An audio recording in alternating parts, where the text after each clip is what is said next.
The Newfoundland is a very large and majestic dog breed that is both hardworking and compassionate. The breed, sometimes known as the Newfie, is clever, loving, and extremely devoted. They make excellent companions and instinctually excel at water rescues and other duties. These canines were developed for aquatic life, with a thick coat to keep them warm and webbed paws that make for excellent swimming. Some even say that they're the best companions you can ever find. Owning one is surely a privilege, but how about some deep insight before you get one? Well, hello there. Welcome to Dog Joy. In today's video, we'll take a deep dive look at the incredible Newfoundland breed, their peculiar history, and the distinctive characteristics that sets this dog apart. Stick with us to the end to find out everything you need to know about this gentle giant. History. As you may have already guessed, the Newfoundland dog originated in the harsh, rocky, icy, windswept region of northeastern Canada among the small coastal fishing towns of Newfoundland and Labrador. Well, the breed's exact origin is now lost in the mists of time. However, the Newfoundland is one of the oldest dog breeds still in existence today. The Algonquin and Sioux Indian tribes may have tamed the Newfoundland straight from the wild, a massive dog that was once a common sight on the broad plains and along the eastern seaboard. The archaeological record contains evidence of this. Although many early naturalists believe that the breed is a native North American breed, its origins remain a source of contention. European fishermen may have mated their dogs with the island's native canines, perhaps resulting in a cross with the Great Pyrenees. A huge black dog is said to have accompanied the Viking Leif Erikson when he landed on the shore of Newfoundland over 1,000 years ago. George Cartwright, an English army commander who was a merchant and explorer in Newfoundland, coined the term Newfoundland in 1775 to refer to his dog, and thus was how the Newfoundland got its oh-so-original name. The first authenticated etching, dating back to the late 1700s, very much resembles their present form in many ways, including a huge skull, big body, and well-muscled legs. A century later, in 1886, the first Newfoundland breed club was formed in England. Originally, Newfoundland dogs were developed for carting and hauling. They were frequently employed to draw fishermen's nets out of the sea, move wood up and down the mountainous streets of Newfoundland's outports, and perform other tasks. They were also bred to be water rescue dogs, and they are still employed for that purpose today. Thanks to their incredible swimming skills, the Newfoundland might have been responsible for changing history. In 1815, the infamous Napoleon Bonaparte was exiled to the island of Elba. During an escape from the island, Napoleon slipped and fell from his ship and into the raging sea, but was immediately rescued by a fisherman's dog. This large dog was reported to be a Newfoundland. Thanks to this event, Napoleon survived and went on to return to power and make history. Puppy days.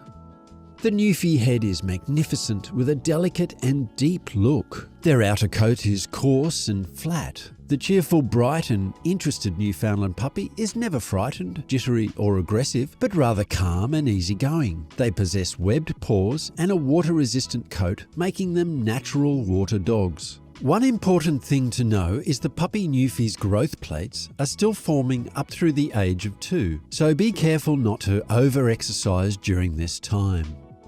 Appearance and size.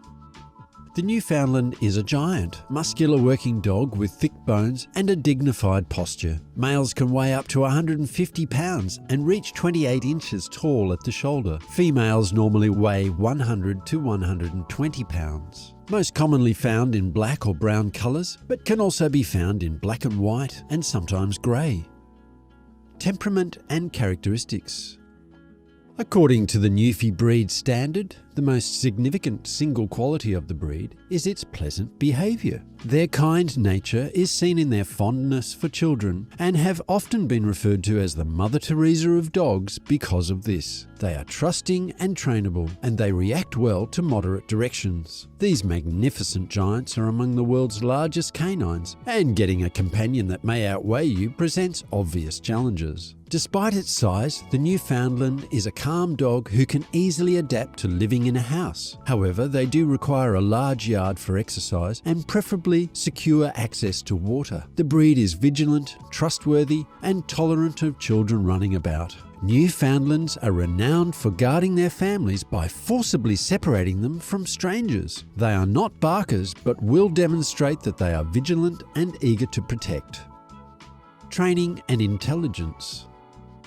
If this will increase your interest, it is important to know that Newfoundlanders are wise. They are simple to teach and can often learn a new command in 15 to 25 trials. Many Newfoundland pups can be entirely house-trained as young as 5 weeks. Because of their intelligence and size, Newfoundlands have been utilised by fishermen for many years. They rapidly understood their orders and assisted the fishermen by hauling enormous fishing nets and heavy carts. They could also detect when a person is drowning and dive into the water to help them. If you love dogs like we do and want to see more videos about all the amazing dogs in the world, please be sure to like and subscribe to the channel so you'll be notified about all our future videos.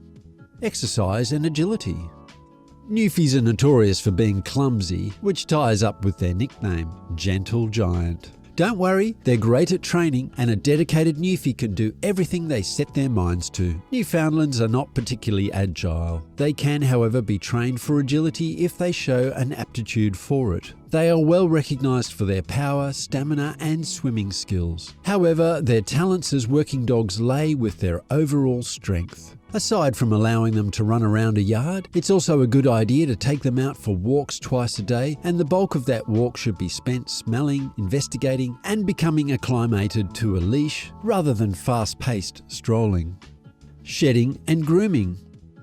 Naturally, Newfoundlands are breeds that do shed a lot, as you can imagine. To give you a sense of how much they shed, you can compare them to other heavy shedding breeds like the Bernese Mountain Dog and Great Pyrenees, which are some of the most heavy shedders you'll come across. The shedding, on the other hand, is mild most of the time throughout the year. However, they blow their coats annually because they have a thick undercoat that keeps them warm in the winter. That implies they'll shed a lot more in the run-up to these seasonal shifts, particularly in the spring and fall. However, seasonal shedding does not occur until they are roughly 3 years old. Their adult coat doesn't fully emerge until this age, so you have a few years until you're bombarded with a never-ending assault of fur. Aside from the coat, Newfies have more hair to shed than smaller dogs because of their size. As a result, even modest shedding might result in more hair to clean up. This is comparable to the story of other huge breeds, like the Great Dane. The difference between a Great Dane and a Newfoundland is that Newfoundlands have significantly thicker, longer coats. Not only is it more obvious when hair falls out, but it also takes more effort to groom. To make life easier, we recommend finding a reputable and talented dog groomer nearby that can handle this for you. Trust us on this. You'll be happier and more at ease for it, and so will your Newfie.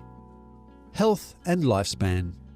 Traditionally, the lifetime of a large dog breed ranges from 8 to 12 years. Because Newfies are classified as gigantic dogs, they are typically given a life expectancy of 8 to 10 years. However, many Newfies live beyond that range and have a life expectancy of 10 to 12 years, but this all depends on how healthy they are kept. So don't believe everything you read. It's very uncommon to hear about Newfies living well into their teen years. That being said, the Newfoundland dog's longevity, like any other, is determined by various factors, the most significant of which is their diet and exercise. The Newfie is ultimately a fantastic dog, and I'm sure you'll want one right now. They are excellent friends and simple to train, which means less stress for you. So what's your favourite thing about the Newfie? Would you want to own one yourself? Perhaps you have one now. We absolutely love interacting with you in the comments, so please let us know your thoughts and stories below. Once again, thanks so much for watching, and we'll see you in the next one.